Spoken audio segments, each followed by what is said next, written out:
Hello everyone and welcome to my channel. I'm Deziel and today I'm going to do a short video. I will be talking about the Poncho, and you don't have to take notes because everything I'm saying today is in a little PDF document that I will place on my website. To start, let me tell you what is a Poncho. It's an internal reference that is on the pattern, and it's the only one that you will report onto the fabric, while the pivot is a construction point that is only on the pattern. Now, why do we need Poncho? The first reason would be to guide your seam, for example, when you do sew a dart. So it's telling you the direction and also where to stop. But the punch hole could also be useful if you want to do, let's say, a patch pocket to indicate the exact placement where you want the pocket to be sewn. Now, when do we need punch hole? We need punch hole, like I was saying, for dart, but also for pleat. For example, if you have a big pleat and you want it to be sewn just for a while and the rest stays open, in that case, you would indicate where you want the seam to stop, and inside the pleat, you would indicate the end of your seam with punch holes. It would be also useful to apply pocket, but in that case, I have a pant with a dart, so I would have to close my dart, positionate my pocket, then from the final placement, I would have to go under the pocket to hide my punch hole, but still to guide the sewing. Now, where do we put the punch hole? Always hiding under a piece or inside the dart or inside the pleat. The measurement is usually 1 centimeter higher 1 centimeter, or for the pocket 1 centimeter down. So you could say vertically about 1 centimeter and inside 3 millimeter. Same thing here, 1 cm up and 3 millimeter inside to make sure that nothing shows. Now, how do we indicate the punch hole? We have to do it a little different than the pivot, so there's no confusion. The pivot is only a dot usually, but for the punch hole, I do my dot and I always circle it. Then after, before my cutting, I will take my pattern awl and I would make a real hole in my pattern, and this way it'll be easier for me to report that indication or reference onto my fabric.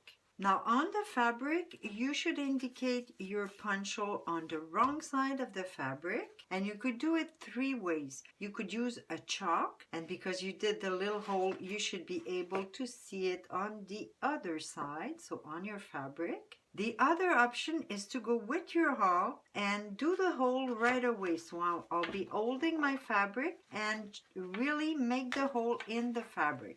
This, I would say, is the more commercial way or industrial way, because in industry they do use a drill to make the hole. Finally, the more couture way is with a thread and a needle. Here I just fold my fabric so I have my 2 layer, and I will use my paper pattern because it's going to be easier this way for me. And I'm going to do a little stitch just like that. Pull, keeping some thread left over, and you do another little stitch in the other direction to do like a little X or plus sign, just like that. So you keep a loop and you keep some thread, and then you cut next to the needle. Then you could remove the pattern, and to get the reference on both layers, you're going to pull a little and just cut the thread. So now, as you could see, I have my reference on both sides, and when my sewing is done, I could just remove the little thread. Finally, I wanted to add a little variation for the placement of the punch hole that we use specially for the double dart like this one. So what I said before is that you place your punch hole 1 centimeter inside on both hands, and for the width of the dart, you place your punch hole 3 millimeter inside on both sides. So on your fabric, you end up with 4 punch holes, and the difficulty here is to first align your punch hole in your fabric. So maybe with a pin, just like that. The 2 other punch holes for the vertical or the length of the dart are pretty easy to find. And then you redo your seam.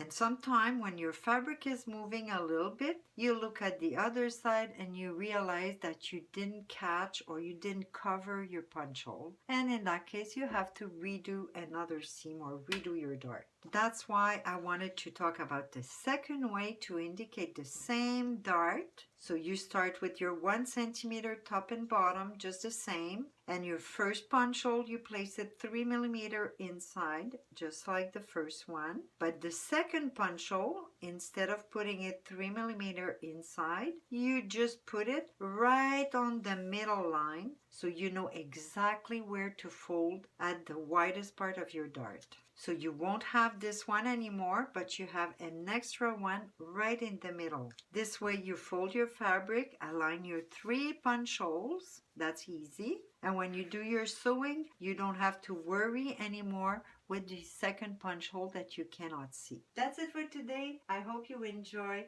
Make sure you subscribe to my channel. Thanks for watching, and I see you next time.